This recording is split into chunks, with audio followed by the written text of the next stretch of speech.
اعوذ باللہ من الشیطان الرجیم بسم اللہ الرحمن الرحیم رب اشرح لی صدری ویسر لی امری واحلل عقدۃ من لسانی یفقہوا قولی ربی زدنی علما اللہم فقہنی فی الدین اللہم انی اسألک علما نافعا وعملا متقبلا ورزقا طیبا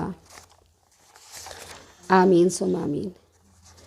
اللہ تعالیٰ کا لاکھ لاکھ شکر ہے کہ اس نے ہمیں اس سال پھر موقع دیا ہے کہ ہم دورہ قرآن کر سکیں، الحمدللہ رب العالمین، اور قرآن کے مطلب اور معنی کو مختصر سمجھ سکیں۔ بلکہ آج ہم تھوڑا سا یہ بھی غور کریں گے کہ قرآن اترنے کا مقصد کیا ہے۔ یہ آپ ٹھیک ہے کہ قرآن اترنے کا مقصد کیا ہے، پیغمبروں کو بھیجنے کا مقصد کیا ہے، وہ کون سی بات ہے جس کے لیے اللہ تعالیٰ نے یہ زمین و آسمان بنائے، اتنی مخلوقات بنائی، پھر انسانوں کو بھی بنایا، جنات کو بھی پیدا کیا، آخر یہ کس لیے سب کچھ اللہ تعالیٰ نے کیا۔ قرآن کے مطالعے سے یہ پتہ چلتا ہے کہ اللہ تعالیٰ کو ایک ماننا یعنی توحید خالص، یہی مقصد ہے کہ ہم اللہ کو ایک مانیں۔ قرآن بھیجنے کا اور پیغمبروں کے بھیجنے کا، پیغمبروں کے لگاتار آنے کا، پیغمبروں کے اوپر جو کتابیں اتری ہیں ان کا، اور ان سب کا اور تمام کائنات کو بنانے کا مقصد کیا ہے کہ اللہ تعالیٰ کو ایک مانا جائے اور صرف اسی کو پکارا جائے۔ اور کس سے منوانا ہے؟ انسانوں سے اور جنات سے۔ یعنی یہ قرآن اور پیغمبروں کا آنا، کتابیں اترنا، فرشتوں کا آنا جانا، دنیا میں سورج آپ دیکھیں، چاند ہے، سورج چاند ستارے، اللہ تعالیٰ نے ان کو، سورج کے لحاظ سے ہماری نمازیں ہوتی ہیں، چاند کے لحاظ سے ہمارے جو ہے اسلامی تہوار ہوتے ہیں، جیسے چاند دیکھا ہے تو پھر ہمارا آج پہلا روزہ ہے الحمدللہ۔ تو ہم نے کیا کرنا ہے؟ ہم نے اس بات پہ توجہ کرنی ہے، غور کرنا ہے کہ کائنات کا چلانے والا کون ہے، اور اللہ ہے، اور ایک ہے، اور اس کا کوئی شریک نہیں ہے، اسی لیے اسی کی بادشاہت ہوگی۔ وہ ہر چیز پر قدرت رکھتا ہے، اسی نے ساری کائنات کو پیدا کیا، وہ خالق ہے، اسی لیے ہمیں صرف اس کی عبادت کرنی چاہیے۔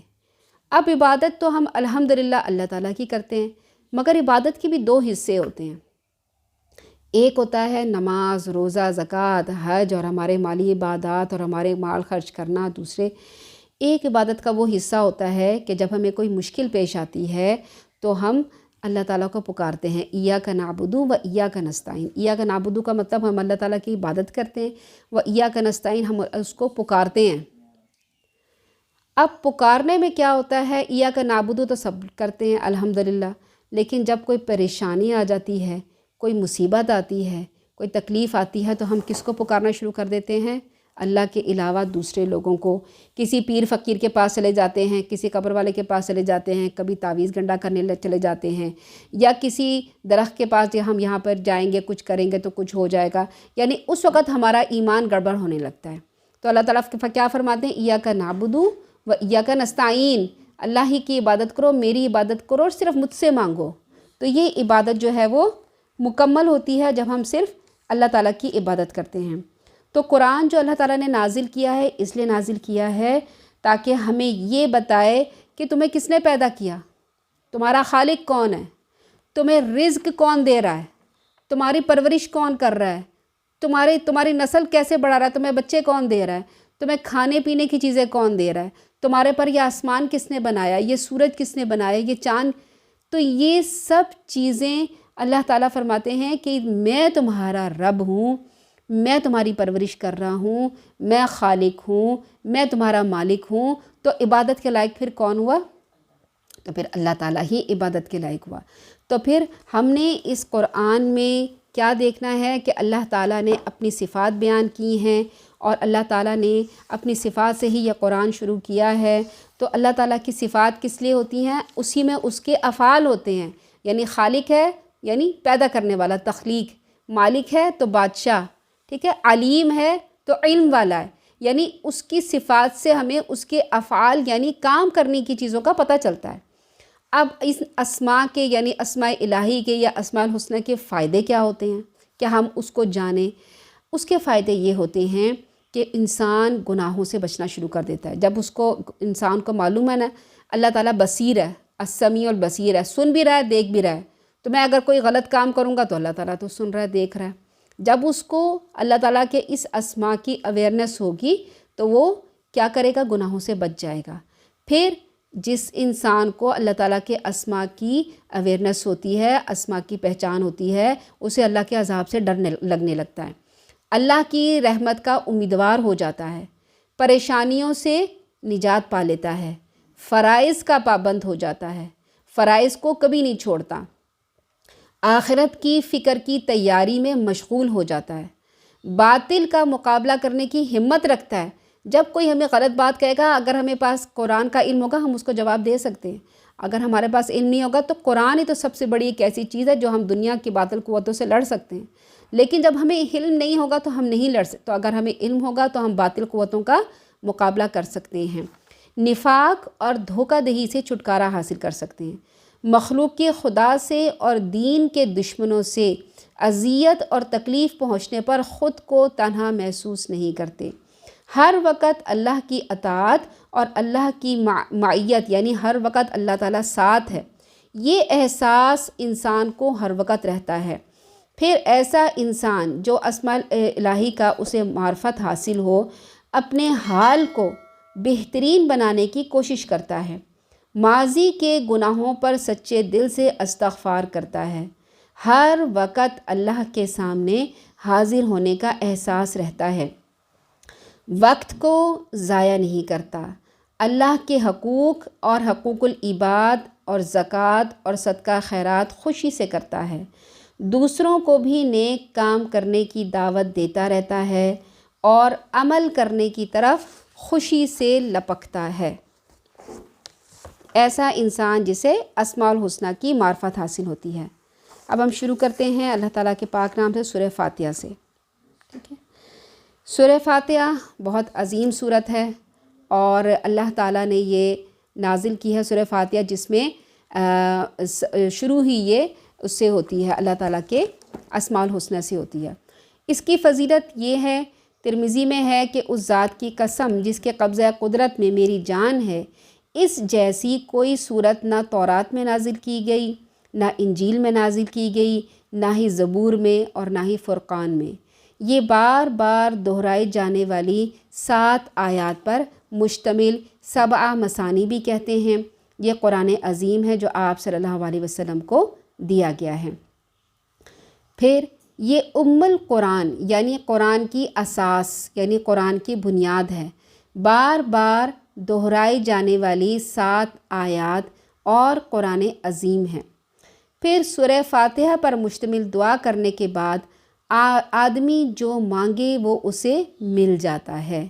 سورہ فاتحہ میں اللہ تعالیٰ فرماتے ہیں کہ سورہ فاتحہ کا دعا کا یہ حصہ میرے بندے کے لیے ہے اور میرے بندے کو وہ سب کچھ ملے گا جو اس نے مانگا. ایاک نعبد و ایاک نستعین. اور پھر کیا دعا کرتا ہے؟ اہدنا الصراط المستقیم. ایک فرشتے نے آ کے خبر دی اللہ کے رسول کو، آپ صلی اللہ علیہ وسلم کو 2 نورین مبارک ہوں جو پہلے کسی نبی کو نہیں دیے گئے، فاتحہ الکتاب اور سورہ بقرہ کی آخری آیات. آپ اس میں سے جس حرف کی بھی تلاوت کریں گے وہ آپ کو دیا جائے گا. سورہ فاتحہ ہر نماز کے لیے ضروری ہے. لا صلاح یعنی کسی کی نماز ہی نہیں جس نے سورہ فاتحہ نہیں پڑھی. آمین.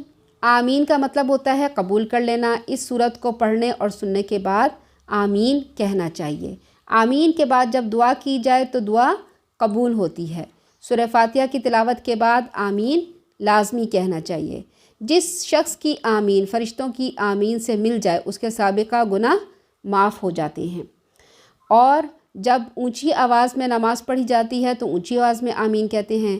جب نیچی آواز میں پڑھی جائے نماز، جو سری نماز ہوتی ہے، اس میں آمین آہستہ آواز میں کہی جاتی ہے. اب سورہ فاتحہ کا ہم کتابی ربط بھی دیکھیں گے کہ سورہ فاتحہ کا اگلی اور پچھلی صورتوں سے کیا ربط ہے، یعنی کیا تعلق ہے. اب سورہ فاتحہ کا آغاز کس سے ہوتا ہے؟ الحمد للہ رب العالمین. رب اللہ تعالیٰ کے کیا اس میں اسما استعمال ہو رہا ہے؟ رب. اور جو آخری صورتیں ہیں سورہ فلق اور سورہ ناس، اس میں بھی کیا استعمال ہوتا ہے؟ رب ہوتا ہے. قل اعوذ برب الفلق. قل اعوذ برب الناس، تو اس میں بھی رب کا الفاظ استعمال ہوا، یعنی اللہ تعالیٰ کی ربوبیت کے بارے میں بیان ہے، اور یہاں پہ بھی اللہ تعالیٰ کی ربوبیت کے بارے میں بیان. اور ربوبیت کا مطلب ہوتا ہے رب ہونا، جو اپنے بندے کی اور اپنی مخلوق کی جو ہے وہ پرورش کرے اور اس کو پالے. ٹھیک ہے، ربوبیت کا مطلب یہ ہوتا ہے. چلیے اب ہم شروع کرتے ہیں الحمدللہ. سب سے پہلے ہم بسم اللہ پہ شروع کریں گے کہ بسم اللہ، ایک منٹ، بسم اللہ الرحمن الرحیم.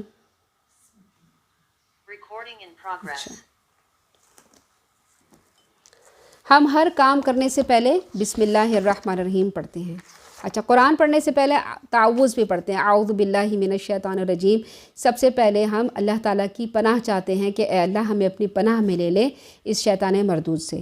اس کے بعد ہم بسم اللہ الرحمن الرحیم پڑھتے ہیں. بسم اللہ یعنی شروع کرتے ہیں اللہ تعالیٰ کے پاک نام سے، جو رحمان بھی ہے اور رحیم بھی ہے. اللہ تعالیٰ نے ہر جاندار کو اس کی زندگی کا مقصد بیان کیا ہے. بسم اللہ الرحمن الرحیم ہم کیوں پڑھتے ہیں، ہم اس کے بارے میں تھوڑا سا جانتے ہیں. اللہ تعالیٰ نے تمام کائنات بنائی، اس میں جانداروں کو، جن جانداروں کو ہم جانتے ہیں، وہ کچھ جاندار ایسے ہیں جو زمین پہ رہتے ہیں، جو زمین کے اندر رہتے ہیں جیسے کیڑے مکوڑے، کچھ ہوا میں رہتے ہیں، کچھ سمندر پانی میں رہتے ہیں. ہمیں یہ معلوم ہے کہ اللہ تعالیٰ نے جو ان جانداروں کو جو پیدا کیا ہے، تو پھر ان کو کچھ کرنے کا بھی اللہ تعالیٰ نے ان کو آرڈر کیا ہوا ہے. وہ کیا کرتے ہیں، کھاتے ہیں، پیتے ہیں، کچھ اپنا گھونسلہ بناتے ہیں، کچھ گھر بناتے ہیں، اپنی نسل بڑھاتے ہیں، پھر ایک خاص وقت پر ان کی موت ہو جاتی ہے، وہ ختم ہو جاتے ہیں، پھر اس کے بعد ان کی جنریشن آگے آ جاتی ہے. یہ سلسلہ چلتا چلا جا رہا ہے قیامت سے، اور شروع سے اور آخر قیامت تک جاری رہے گا. اسی طرح انسان بھی ہے. اللہ تعالیٰ نے انسان کو بھی کچھ کام کرنے کے کچھ مقاصد دیے ہیں، لیکن انسان چونکہ اشرف المخلوقات ہے، اس کا مقصد کچھ اور بھی ہے. صرف جانوروں کا مقصد نہیں ہے کہ اگر ہم صرف کھائیں پئیں اور اپنی نسل بڑھائیں اور اپنی معاشی ضرورت پوری کریں، اس کے بعد اس دنیا سے چلے جائیں، تو ہمارے اور جانوروں میں فرق کوئی نہیں رہے گا. بلکہ جانور تو ہم جانوروں کے درجے سے بھی نیچے گر جائیں گے، کیونکہ جانور تو اپنا مقصد پورا کر رہے ہیں، ہم اپنا مقصد پورا نہیں کر رہے. تو ہم جب کوئی بھی کام شروع کرتے ہیں تو ہمیں یہ سوچنا ہوتا ہے کہ اس کام کے کرنے کی طاقت کس نے دی ہے، یہ کام کرنے کی توفیق، اچھا کام کرنے کی توفیق کس نے دی ہے. تو ہمارے ذہن میں آتا ہے کہ اچھا یہ کوئی ایسا رب موجود ہے، ہمیں جس نے پیدا کیا ہے، اس نے ہمیں یہ توفیق دی ہے. تو ہم کیا کہتے ہیں، اللہ تعالیٰ کہتے ہیں کہ جب تمہیں کوئی کام کرنے کی توفیق ہو رہی ہے، جیسے کھانا کھانے ہی کی توفیق ہو رہی ہے، تو کھانا کس نے بنایا، کھانے کے لیے جو گندم ہے، چاول ہے، یہ کس نے ہمارے لیے اگائے، سبزیاں کس نے ہمارے لیے اگائیں، پھل کس نے لیے، گوشت کھا رہے ہیں، وہ بھی گوشت خور جانور جو ہوتے ہیں وہ بھی سبزی ہی کھاتے ہیں، وہ بھی گھاس ہی کھاتے ہیں. تو اللہ تعالیٰ کہتے ہیں کہ جو تم لوگ کھاتے ہو وہ کہاں سے آیا، وہ کس نے پیدا کیا. پھر جب تم اپنے منہ میں ڈالتے ہو تو تم اپنے منہ میں ڈال کے بھول جاتے ہو، معدے میں جا کے اسے جذب ہونا ہے، ہمارے لیے طاقت بننا ہے. یہ کون کر رہا ہے؟ یہ اللہ تعالیٰ کر رہا ہے. تو اللہ تعالیٰ فرماتے ہیں جب بھی انسان، مسلمان کوئی بھی کام کرنا شروع کرے، اسے چاہیے کہ وہ میرا نام لے کہ میں نے اسے یہ سب کچھ دیا ہے. تو کیا کرنا چاہیے، بسم اللہ الرحمن الرحیم، اے اللہ ہم تیرے نام سے یہ شروع کرتے ہیں جو تو رحمان ہے اور رحیم ہے. کیوں شروع کرتے ہیں؟ کیونکہ اللہ تعالیٰ نے ہمیں وہ چیز دی، اور اللہ تعالیٰ نے ہمیں وہ توفیق دی کہ ہم وہ چیز استعمال کر سکیں، ہم کام کر سکیں، ہم نماز پڑھ سکیں، ہم وضو کر سکیں، ہم کوئی بھی کام. تو اب یہ جو آیت ہے بسم اللہ الرحمن الرحیم، یہ شروع سے چلی آ رہی ہے. حضرت نوح علیہ السلام جب انہوں نے اپنی کشتی پانی میں ڈالی تو کیا فرمایا، وَقَالَ ارْكَبُوا فِيهَا بِسْمِ اللَّهِ مَجْرَاهَا، یعنی سوار ہو جاؤ اس کے اوپر اللہ کا نام لے کر. انہوں نے بسم اللہ پڑھا. اسی طرح سے حضرت سلیمان علیہ السلام نے جب بلقیس کو خط لکھا تو انہوں نے کیا فرمایا، اِنَّهُ مِن سلیمان، کہ یہ سلیمان کی طرف سے ہے، وَإِنَّهُ بسم اللہ الرحمن الرحیم. انہوں نے بھی کہا کہ میں شروع کرتا ہوں اللہ تعالیٰ کے نام سے جو رحمان اور رحیم ہے. پھر اسی طرح سے اللہ کے رسول پر جب وحی اتری تو کیا کہا اللہ تعالیٰ نے، اقرا بسم ربک، اقرا پڑھو بسم ربک، اللہ تعالیٰ کے نام سے. تو اس وقت بھی اللہ تعالیٰ کے نام سے شروع کرایا گیا. اللہ کے رسول صلی اللہ علیہ وسلم ہر چھوٹے بڑے کام سے پہلے بسم اللہ پڑھتے تھے. مثلاً گھر کا دروازہ بند کرنا ہے، بسم اللہ. چراغ بجھانا، اب ہم کہیں گے چراغ تو ہم نہیں بجھاتے، لائٹ بجھاتے ہیں، تو کیا کریں، بسم اللہ پڑھیں. برتن ڈھانکیں، بسم اللہ پڑھیں. کھانا کھانا شروع کریں، بسم اللہ پڑھیں. وضو کریں، بسم اللہ پڑھیں. پانی پئیں، بسم اللہ پڑھیں. سواری پہ سوار ہوں، بسم اللہ پڑھیں. سواری سے اتریں، بسم اللہ پڑھیں. تو جو بھی ہم کام کر رہے ہیں اس میں بسم اللہ پڑھنے کا مقصد یہ ہے کہ اس کام کے کرنے کی طاقت اور قوت ہمیں اللہ تعالیٰ نے دی ہے، تو وہ جو تمام نعمتیں اللہ تعالیٰ نے ہمیں دی ہیں ہم وہ نعمتیں استعمال کر رہے ہیں۔ جب سب کچھ اللہ تعالیٰ نے دیا ہے تو نام بھی اسی کا ہم استعمال کریں گے یہ کام شروع کرنے سے پہلے۔ تو اعوذ باللہ من الشیطان الرجیم، بسم اللہ الرحمن الرحیم۔ سورہ فاتحہ، اس میں قرآن کا خلاصہ ہے، ٹھیک ہے؟ یہ کیا ہے سورہ فاتحہ؟ قرآن کا خلاصہ ہے۔ سورہ فاتحہ میں اللہ تعالیٰ نے 6 مضمون بیان کیے ہیں۔ کتنے مضمون بیان کیے ہیں؟ 6۔ کون کون سے مضمون ہیں؟ توحید، رسالت یعنی اللہ کے رسول صلی اللہ علیہ وسلم کی رسالت، احکامات کیا حکم ہیں، کیا کیا احکامات اللہ تعالیٰ نے دیے ہیں، قیامت کے بارے میں کیا کیا آپ باتیں آئی ہیں، پھر جو مانے گا اس کے حالات کیا ہوں گے دنیا اور آخرت میں، یعنی مسلمانوں کے، مومنوں کے، اور نہ ماننے والے یعنی کافروں کے حالات دنیا اور آخرت میں کیا ہوں گے۔ تو اس سورہ فاتحہ میں کیا ہے؟ پہلی اور دوسری آیت میں توحید ہے۔ پہلی آیت کیا ہے؟ الحمدللہ رب العالمین الرحمن الرحیم، یہ توحید کی آیتیں ہیں، ٹھیک ہے؟ مالک یوم الدین میں قیامت کی باتیں ہیں جو پورے قرآن میں بیان کی گئی ہیں۔ اب توحید جو ہے وہ بھی قرآن میں بیان کی گئی ہیں، ٹھیک ہے؟ اور یہ مالک یوم الدین میں قیامت کے بارے میں بیان کی گئی ہیں۔ ایاک نعبدو، اے اللہ میں تیری عبادت کرتا ہوں۔ تو عبادت کے طریقے کس نے سکھائے ہیں؟ اللہ تعالیٰ نے قرآن اور حدیث میں بیان کیے گئے ہیں، یہ احکامات قرآن ہیں۔ ایاک نستعین یعنی صرف تیری ہی عبادت کرنی ہے۔ صراط الذین انعمت علیہم، صراط الذین راستہ ان لوگوں کا جن پہ تو نے انعام کیا۔ کن پر انعام کیا اللہ تعالیٰ نے؟ پیغمبروں پر اور اللہ کے رسول صلی اللہ علیہ وسلم پر۔ تو ہم کس پر عمل کرتے ہیں؟ سنت رسول پر۔ غیر المغضوب علیہم ولا الضالین، غیر المغضوب کون سے لوگ ہوتے ہیں؟ یہودی، جو جن کے پر غضب نازل کیا، ضالین جو گمراہ لوگ ہوتے ہیں، جو زیادہ تر عیسائی لوگوں کو کہا جاتا ہے۔ تو اس صورت میں پورے قرآن کا خلاصہ ہے۔ قرآن میں جہاں پہ بھی آپ جو بھی صورت پڑھیں گے تو کیا ہوگا؟ انہی 6 احکامات کے بارے میں کسی کے بارے میں بات کی جا رہی ہوگی۔ قرآن میں جو موضوع ہیں اس کے لحاظ سے اس کے 4 حصے ہیں۔ سب سے پہلا قرآن کا حصہ سورہ فاتحہ سے لے کر سورہ مائدہ تک ہے، سورہ فاتحہ سے لے کر سورہ مائدہ تک، اور ان صورتوں کا خلاصہ یہ ہے کہ ساری کائنات کا اکیلا پیدا کرنے والا صرف اللہ ہے۔ یعنی سورہ فاتحہ سے لے کر سورہ مائدہ تک ہم جو صورتیں پڑھیں گے اس میں ان کا خلاصہ کیا ہوگا؟ ساری کائنات کا اکیلا پیدا کرنے والا صرف اللہ ہے۔ پھر اگلا پورشن ہے وہ ہے سورہ انعام سے سورہ بنی اسرائیل تک۔ ان کا خلاصہ یہ ہے ہر چیز کو پیدا کرنے کے بعد اس کی پرورش کرنے والا اور اس کی دیکھ بھال کرنے والا اللہ تعالیٰ ہے، ٹھیک ہے؟ سورہ انعام سے سورہ بنی اسرائیل تک۔ اب آگے ہے سورہ کہف، تیسرا حصہ سورہ کہف سے سورہ احزاب تک، سورہ کہف سے سورہ احزاب تک۔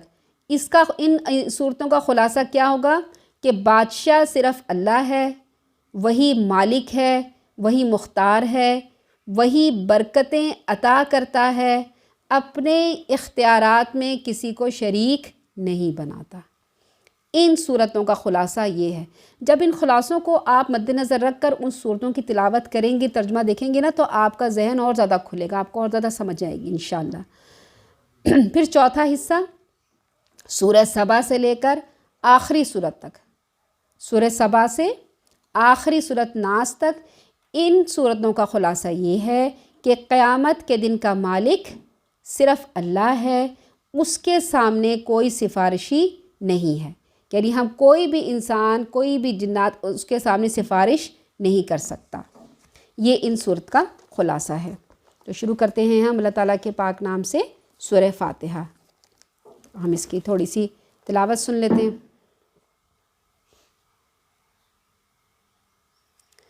اعوذ باللہ من الشیطان الرجیم، بسم اللہ الرحمن الرحیم۔